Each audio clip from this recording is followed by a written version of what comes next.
కొలువులో ఉన్న వాళ్ళందరికీ బహుమతులు పంచుతారు.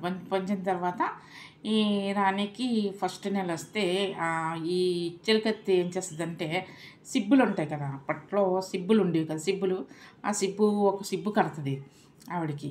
కడితే ఇదేంటి ఇలా చేస్తే రాజుగారికి ఇప్పుడు తెలియకపోతే తర్వాతన్నా తెలిసిపోద్ది, అప్పుడు నేను పిల్ల నెలకి ఇవ్వగలను అనేసి అంటే, నేను చెప్తాను, మీరు ముందు ఇలా చేయండి అమ్మా అని అంటది. సరేననేసి ఫస్ట్ నెల ఒక సిబ్బి, రెండో నెలలో ఒక సిబ్బు, అలాగా మంత్కి ఒక్క సిబ్బి అలాగా 8 నెలలు నిండితే 8 నెలలు నిండా 8 సిబ్బులు కడుతుంది. కట్టిన తర్వాత ఈ రాణి మాత్రం తెగ టెన్షన్ పడిపోతుంది.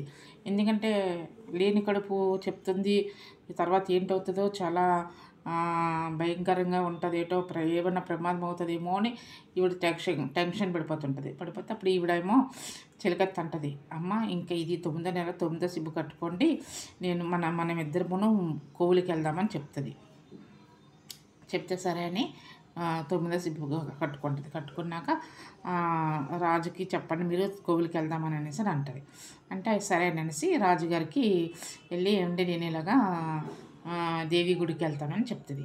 సరే అనేసి ఆవిడకి అన్ని గుడికి వెళ్ళడానికి అన్ని పళ్ళు ఫలాలు పువ్వులు అన్నీ సిద్ధం చేయమని చిలకత్తలతో చెప్తారు. అన్నీ సిద్ధం చేస్తారు.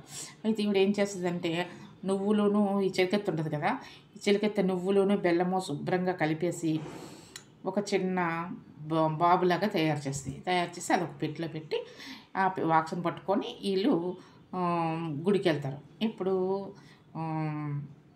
తెల్లవారుతుందనగా ఆ టైంలో గుడికి వెళ్తారు. గుడికి వెళ్తే అప్పుడేమో ఈవిడ ఈ రాజులంటే అప్పుడు పెద్ద వెనకత్ర చాలామంది రథాలతోటి ఈ చెలికత్తులు ఇంకా చాలామంది ఉంటారు, అందరితో సన్నాహాలు చేసుకొని గుడికి వెళ్తారు. గుడికి వెళ్ళి అక్కడ ఈ బాక్స్ని ఆ దేవి ముందు ఓపెన్ చేసి అప్పుడు వీళ్ళు చెలికత్తి దండం పెడుతుంది. అమ్మ ఎలాగైనా మా రాణికి ఒక బాబుని, ఈ బాబుకి ప్రాణం పోయేమో, మా రాణికి బాబు కావాలి, లేకపోతే మేము చాలా ప్రమాదంలో పడిపోతాము, నువ్వు చాలా నమ్మకమైన దేవతవి, మాకు బాబు కావాలి అని అడుగుతుంది.